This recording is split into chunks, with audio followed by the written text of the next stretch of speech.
السلام عليكم ورحمة الله. معكم المستشار محمد الحسيني، وأكلمكم النهاردة عن الأزمة المشتعلة بين الفنان أحمد السقا وطليقته مها الصغير.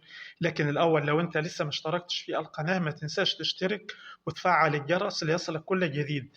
الفنان أحمد السقا بعد ما آلت إليه الأمور مع طليقته مها الصغير وأصرارها على الزواج من طارق صبري، وتأكد أنها النهاية مع من كان يعتقد أنها شريكة كفاحه وسنده في الحياة، وتأكد أنها كانت أكبر كذبة في حياته، واتضح جليا أنها على الباطل وليس لها أي مبرر فيما جنحت إليه من التضحية بأبنائها الذين قاموا بإزالة صورها من على صفحتهم والوقوف بجانب والدهم باعتباره صاحب حق ومجنى عليه.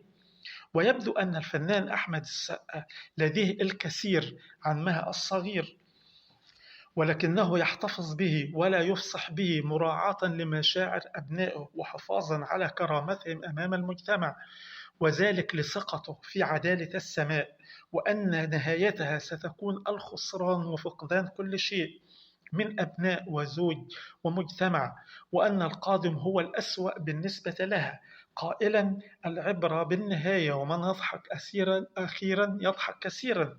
وساعتها لن أغفر لها ما اقترفت يداها، وباعت أدنى ما يتحلى به الإنسان من أصل وإيثار ووفاء.